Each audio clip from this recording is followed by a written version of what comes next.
Hey everybody, Alex here, back for another Out of the Park 21 video, Pittsburgh Pirates franchise episode 5. We are back with the end of the 2020 season. I want to play a game first, and then we're going to go through kind of our end of season wrap up.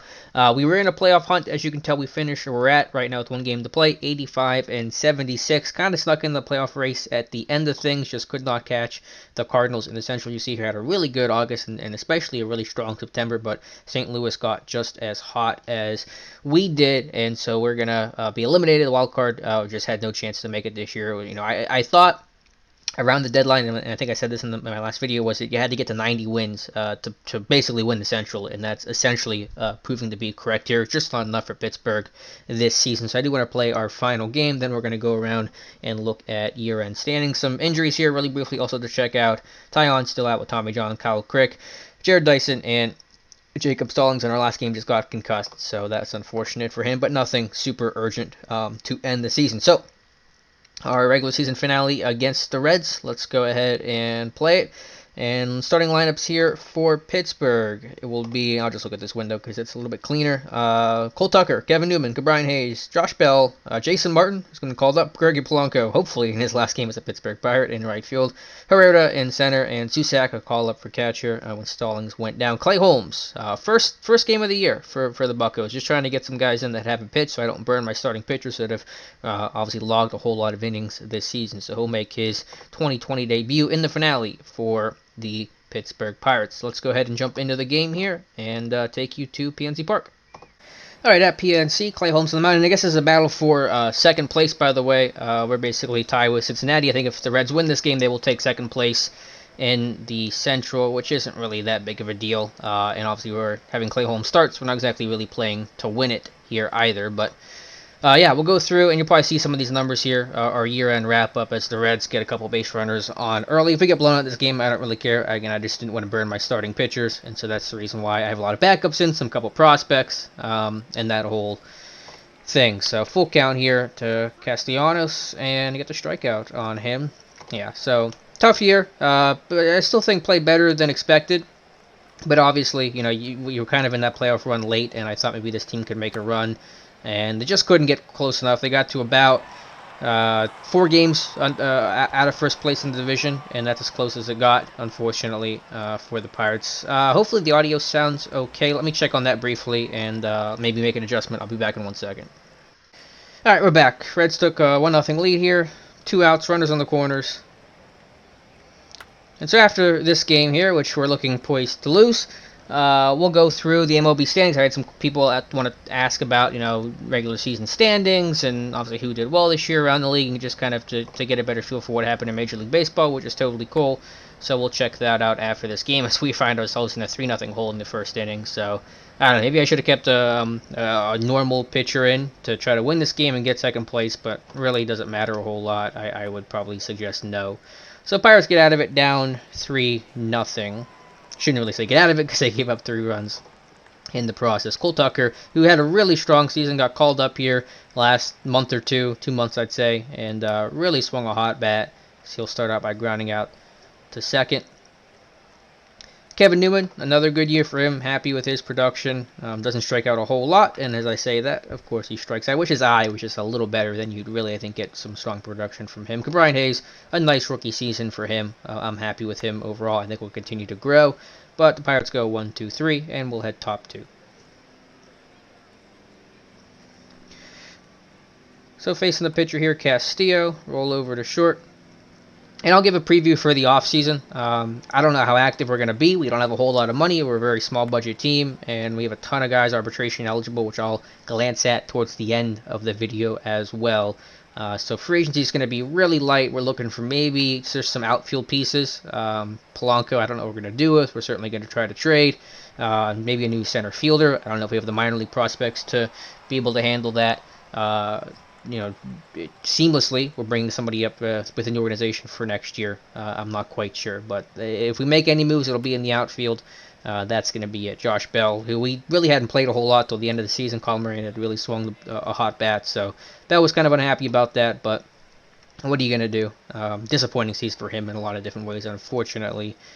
And disappointing for Polanco, who actually hit a grand slam in the last game, which was hilarious. I was laughing so much at the grand slam, but he's going to fly out. And so the Pirates, 6 up, 6 down to start things off. So, again, better year than I expected. Hopefully, with good health. We actually had pretty good health this year, but hopefully staying with that for next season. And some guys improving, some prospects getting, a full year in. That'll get this team to really push for, a playoff spot. The wild card might be tough, but certainly can compete for a Central. It is far from the strongest division in baseball. You look at the NL West with the Padres, who actually won the NL West over the Dodgers with like 100 and something wins. We could not compete for there. As who is that? Polanco, I think, throwing him out and right. Polanco, good arm. He's coming on strong here these last 2 games. He's trying to build up that trade value, and I hope he does. I hope teams come calling because I want him gone. He just was miserable this season. He's now angry because he hasn't been starting. Holmes can't get the out at first. That's annoying. But yeah, certainly looking to move on from Polanco, and that'll be kind of one of my missions. And also to get the money off the books because he's just so expensive, at least relative to our team. Again, I'll show some of the budgetary things a little bit later in the video. As Herrera, who kind of platoon, who probably won't be back. I don't know, he's arbitration eligible for really cheap, just over $1 million, but I'm really having the pinch pennies right now, unfortunately. So I don't know if he'll be back or not. Maybe as a backup outfielder, but unlikely, I would say at this point. Clay Holmes trying to help out his own cause here, down 1-2. He'll strike out. And the Pirates have done nothing through 3, still trailing 3-0. Yeah, we're just trying to get Holmes to go as long as possible. I'm not trying to get a great game from any of these guys. He's probably going to get DFA'd after this game anyway. Clear up another spot. I don't have to pay the contract. So I'll let him go longer than I would in a normal situation. Because, again, our bullpen is pretty tired. And I don't want to have to burn. I've already benched our setup man, Doivados Neveroskis, who had a great year, and Nick Birdie. They've been sat down since the Pirates got eliminated with 5 games left to play. So, our bullpen's pretty taxed so far, unfortunately. That's Cole Tucker, trying to end the season on a high note. Gets, I think, our first hit of the game to center. That'll bring up Kevin Newman. We will draw a walk. And 2 on, nobody out for Brian Hayes. Really been a good surprise this year. I shouldn't say surprise, but just a good showing overall as that midseason call-up. And Josh Bell, we'll get that through. We're going to run? Yeah, we're going to run on that. Oh, doesn't even give me the prompt. I would have definitely run on that because Tucker's got good wheels, but fair enough. So Jason Martin, you can see here at 297. He was really hitting like 350 for part of the season. Not a lot of at-bats, obviously small sample size. That's not going to help, as I think that's going to be 2, and the Pirates will not be able to get a run and still trail 3-0. Yeah, I mean, as well as we did towards the end of the season, we really struggled with runners in scoring position. That's kind of what hurt us in the games that we did end up losing late in the season. Just too little too late for the Pirates. They got hot, but, just a little bit late in the process. Didn't play the Cardinals at all in September, and so really couldn't make up ground the way you would have liked to. So that was unfortunate. And so we're just kind of going through this last game. It's got an error. Everyone knows this game's over. I think the throw was off the mark from Holmes, so I think the error is going to go to him. It's at 74 pitches. And that's bad. That's just bad. So dejecting this year to an extent for sure.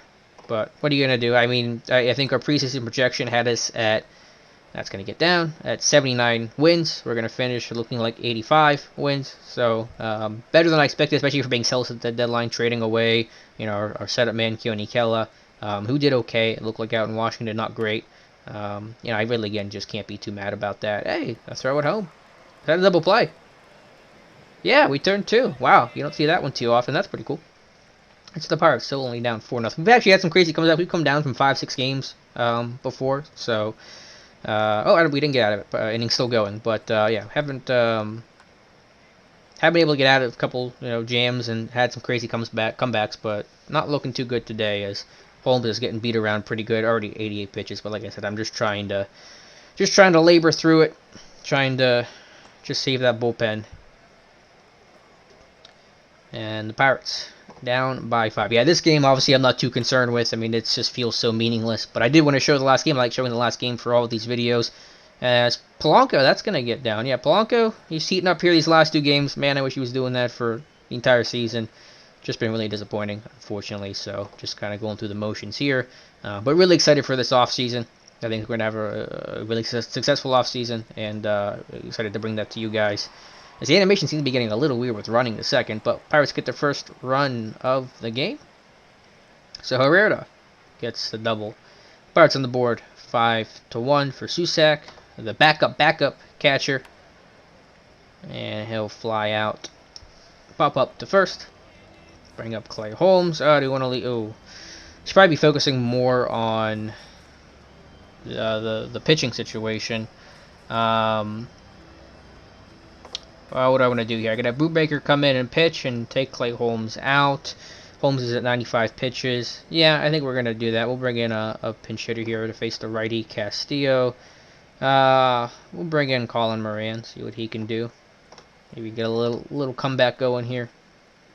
So 5 innings for Holmes. I'll take it. I kind of wish to make him go 6 or 7 innings, but Moran's going to make me look smart. Hit one out towards the notch off the wall for another double. Pirates got the lead to 5-2. Now down by just 3 as Moran wants 3. I mean, Moran is so slow. But for him to go to third on 1 out to left center, that ball gets in the notch, though. He certainly can't hit a triple out there. So still got a runner on third base for Cole Tucker. And that one not going to have the distance. I don't think Moran's going to run on that. No, yeah, no chance to really run on Winker. His arm's not great, but Moran's speed isn't either. So Newman, 0-1 in the count. And that one, we'll see what the animation is like. I think Newman's going to be safe. No, ooh, they fooled me on that one, so Pirates get 2, not 3, as they're still down 5-2. So Brubaker, I'll try to get him to go 2-3 innings, just mop things up as a long relief option. Get Jamison Tyler hopefully back for the rotation next year. He's going to be fragile, unfortunately, so always going to be a worry with injuries. But, really can't count on him to make it through a full season. But I am excited to get him back in the rotation. We'll see who he replaces. I'm not quite sure yet. It may be Chad Kuhl, could be Trevor Williams, although I think I'd probably bet against it. But you'll have Musgrove, Archer, Keller, certainly those 3 locked in. Tyler may make it 4, assuming the health checks out, and we'll see what happens with the 5th, and the other guy can be our long relief kind of bullpen arm. So I'm comfortable with the depth we have right now. We'll add maybe another minor league option, real cheap option in the off season, as well as somebody on a minor league contract perhaps. So Reds get a run, still up 6-2. As Brubaker hits the batter. So that's great. 2-2 count, 2 away with the strikeout.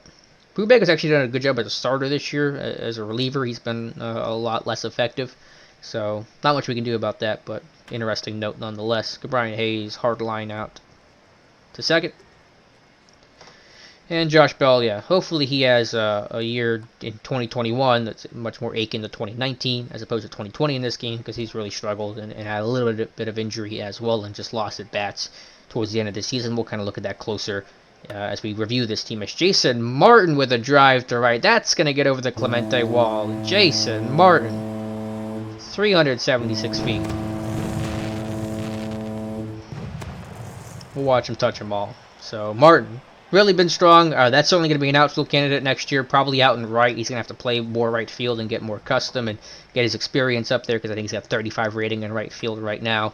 But that's probably going to be your starting right fielder, I would say, opening day in 2021. Potentially could be moved around still. Could be Brian Hayes as well, even Adam Frazier, theoretically. So I'm not locked into that, but I think Martin's going to at least be on this team as some sort of bat, because he does swing a really good bat, and his defense is serviceable. And I think there's room to grow there as well. So Pirates, 6-4, down by just 2, heading into the 7th inning. So hopefully you guys are enjoying the series. Leave a like and a comment if you would like below, and tell me what else you want to see. We'll have our next video will be an off-season wrap-up video. I'll kind of go through the off-season in stages. I'll kind of show some of it with you guys. I won't show every single detail. I'll recap some stuff. I'll still kind of figure out exactly how I want to do it, but we'll keep you in the loop along the way throughout the off-season. We'll also show you playoffs, and World Series and who won it all and all that fun stuff. That won't be in this video. I'll do that for the next video. Hey, let me get a pitcher warmed up. Fortunately, we don't really have anyone to get warmed up here. We really only have a couple pitchers left available. I'll get Feliz going, who just had Feliz. He came back from injury. He was just so poor. I had one of the worst stretches ever where he just could not get an out. He just game after game, he was just giving up tons of runs, even in low leverage situations. So, it was a really bad stretch where I just kind of lost all confidence in him, unfortunately. Who else do we want to go with here? We'll get Brian Reynolds, his last at bat of the season. Reynolds had a really impressive year. Came on strong in the second half of the season. He'll strike out here, though, unfortunately. And Cole Tucker, 0-2. Not looking good for him, as Pirates unable to mount a rally in the 7th, but that's okay. We'll get Feliz in there now. And that's the pitcher. And just start closing the book on this season. Been a lot of fun, though. Really excited to have the OOTP back. I know the dev team has worked really hard with a ton of patches and updates, and obviously everything going on with the coronavirus. I'm sure that that's even been impacted, and there's a whole lot going on right now. So this is a nice distraction for me to play, and hopefully a distraction for you guys to watch as well. So Feliz trying to strike out Votto.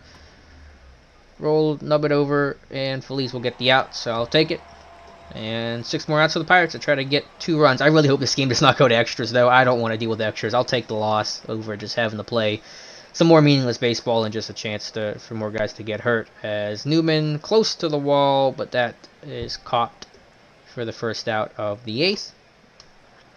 Ke'Bryan Hayes, definitely going to be in the lineup starting somewhere next year, either at third base or in right field. Haven't decided yet, kind of just see how the offseason goes and what I project and kind of what makes the most sense. And Bell will strike out, and probably his last at bat of the season, which kind of sums up how bad his season has been for Josh Bell. We'll leave Feliz in for a moment. He's getting tired, so we'll put Rodriguez in, who's another guy I lost all confidence and trust in. Just extreme fly ball. His home run rate was absurd. What was his rate this year? It was 1.9, which is just unbelievable. So somebody that I only brought up recently to the majors at the end of the season. I think once I was eliminated, just because I'll have him eat some innings, but no confidence in Rodriguez, and I don't know he'll be part of the team next year, to be perfectly honest with you. So Feliz trying to go 2 innings here. He will. He'll strike out Suarez, and we'll go bottom 9 for maybe the potentially last 3 outs of 2020. Let me sit down Rodriguez in case we need him, and he tires. I don't want to have a tired arm in there. So Jason Martin facing Iglesias. 2-2 count. Iglesias looks like he's having a pretty strong season. He'll strike out Martin. Polanco, hopefully his last at bat as a Pittsburgh Pirate. He'll strike out as well. And we're down to our last batter, Herrera. 1-2 count. And that's going to close the book. He'll roll over to short, and that'll be the Pirates' season. So they're going to finish, I believe, 3rd in the NL Central as the Reds defeat the Pirates 6-4 in the finale of the year. Let me go ahead and save the game, and we'll check out the box score and move on from there.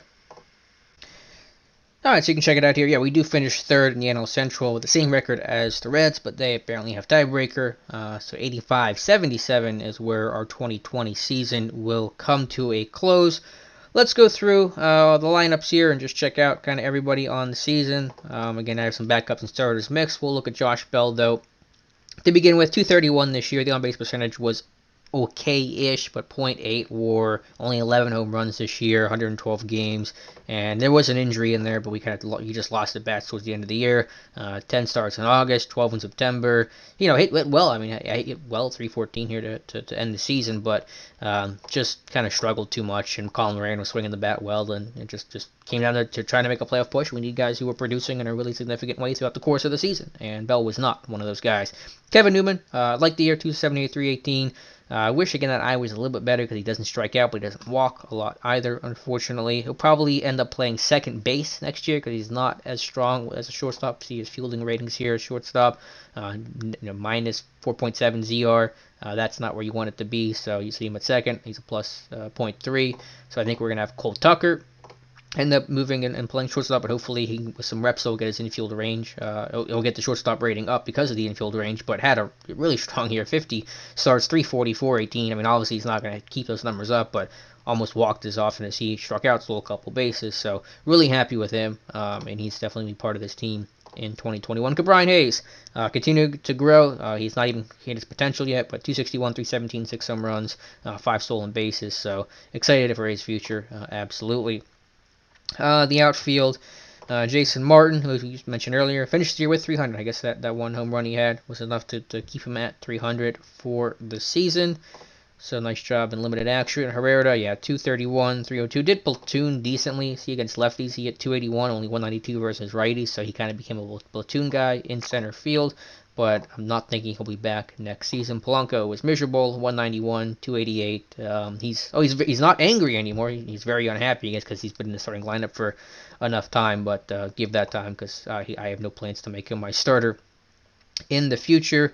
Who else haven't we looked at yet here? We'll just go through the names. Yeah, Luke Melee on the roster the whole season, hitting a $158. That's about as bad as it gets. Only 22 or 12 RBIs here over the course of literally the entire season. Was part of the team in every game. Obviously only played in 51, started 48, but hard to be any worse with a bat than him. But his catcher ability was good. He did throw runners out at a really strong rate, 46% essentially, so 1.5 ZR. He was just here for the glove, and he will not be the backup catcher next season, that's for sure. Adam Frazier, nice year for him, kept above 300. Missed some time with injury, 93 starts, played in right. Check out his fielding stats. He kind of played all over. He was in center a little bit. He was at second a lot. Played in right a good amount as well. Not an ideal right fielder, but certainly can do it in a pinch. Eric Gonzalez, unlikely to be back. He's arbitration eligible. Again, with how kind of tight we are money-wise, not really expecting him to come back. Maybe re-sign him for cheap. Yeah, hit 208 this year. Got hot once or twice this season, but the only guy I think on the team did not hit a home run, and he didn't have a whole lot of at-bats, but had some at-bats, so that kind of sums up his season. A glove, but not a whole lot more. Colin Moran, 306, 354. I mean, I was waiting for him to cool down, and obviously he cooled down a little bit from where he was at very early in the season, but the dude stayed pretty hot the entire season. So he strikes out more than I like to. Defensively, he's a question mark. Maybe he becomes an outfielder of some sort, or maybe in right field, maybe in left. I mean, he's not ideal really any spot defensively, but that offensive production is able to make up for, I would say, below average defender. And then Brian Reynolds. 293, 361. He got better as the season went along. He kind of started out slow in March, 238, 259 in April, but hit well in May, hit well in August and September, well over 300 in August and over 300 in September as well. So finished the season on a high note. And also, I don't know if I mentioned this, he was our All-Star this year. So congrats to Brian Reynolds for making his first All-Star game. Hopefully, many more in his future. And I think that's that. With the injuries, the injured guys, Jared Dyson, he regressed terribly defensively, so I kind of had to stop playing him because of that. Hit 248. He will not be back next season. And Jacob Stallings at catcher. Nice season for him, 270, 323. Not quite as strong defensively, at least with the arm. Good ability, though, and he's likely to be our starting catcher next season. With the pitching staff, we'll ignore Clay Holmes here. Joe Musgrove, Big Joe, we gave him a new contract. We signed him to a 6-year, $64 million extension. I waited probably a little too long on that because his offer ended up his expectation ended up going up a little bit, but still really reasonable, I think, for his talent. As a team opted out in 25 and 26, so I think I was really happy to get that deal done as the ace of our staff. Trevor Williams, solid, consistent year, not too high, not too low, available 30 starts for us, so 4.35 ERA, basically average ERA plus of exactly 100. That just speaks to him being an average pitcher, but that's fine as a number 4, number 5. Mitch Keller, maybe not the best year. I thought he'd have a little bit better of a season, but 1.17 WHIP is good, 108 ERA plus, 402 ERA, so I think he'll continue to grow. Obviously, there's still some meat on the bone for him to get better, and I think he will. Chris Archer, I think, was a really solid player this year. I don't know if the numbers even indicate that. I mean, 4.27 ERA doesn't look great on the surface, but I think I was happy with him. He struck out a lot of guys. He didn't have a lot of bad games, and he had some really dominant performances, so I don't know what his FIP was, if we can maybe look at that briefly. Just look at it for this year. Or was it not going to let me look at it this year? I don't know. But either way, I think that Archer had a good year, and maybe even better what the numbers might suggest. And certainly in the bullpen, Nick Birdie, who had that really kind of tough start, ended up, I think, having clearly had a better end of the season and really a dominant season when all things were said and done. 33 saves. I think that was top 5 in baseball.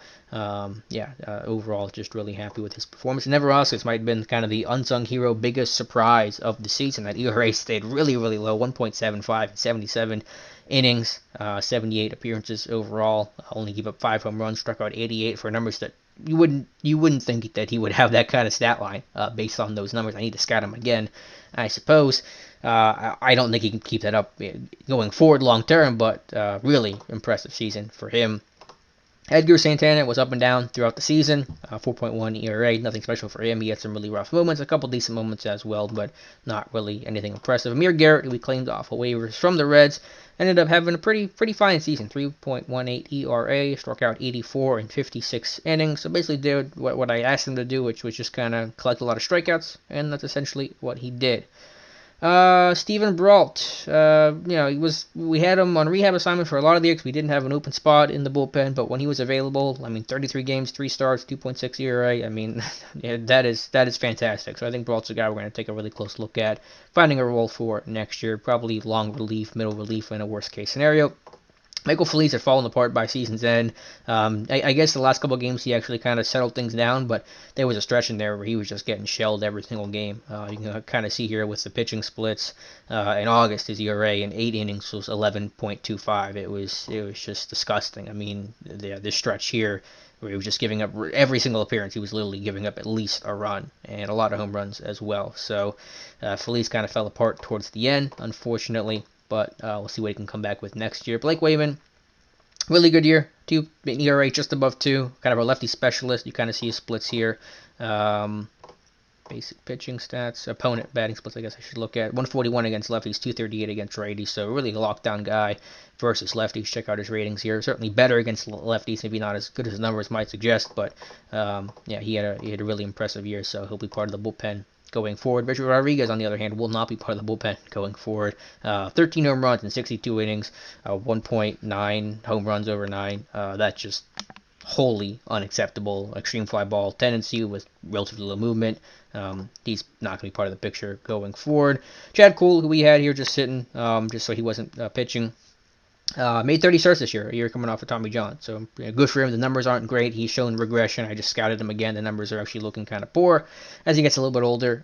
He'll be part of the rotation, but I think, again, with Tyon coming back, Cool probably won't be part of the 5, but certainly one injury away, and he'll be back in the mix. And JT Brubaker was not very good, I guess. 31 starts, 31 games, 6.15 ERA. I don't know. I think he pitched better in moments. His strikeouts numbers were actually pretty impressive, 57 over 45 innings. So, he'll be in the mix like a lot of these guys. I don't know exactly what his role will be next season in 2021.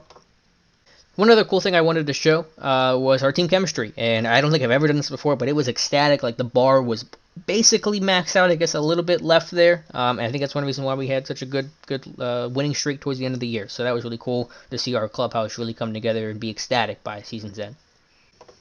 Now, I had some people ask about looking around the league, kind of getting a scope for what the rest of Major League Baseball was doing, so we'll look at that here at the end of the regular season. Like I said, for next video, I'll show you the playoff tree. The Yankees win the East, the Indians the Central, the Angels in the West narrowly over the Houston Astros, though the Astros get the top wildcard spot, along with the Oakland Athletics edging out the Boston Red Sox, who won 89 games, but that was not enough for them to get a playoff berth. Atlanta dominated the East. I think the best record I'll take that back because the Padres and the Dodgers, the Dodgers won 104 games, and it was not good enough to win the West. The Padres, unbelievable season for them, 106 and 56. And then, of course, the Cardinals won in the weak, relative speaking, NL Central.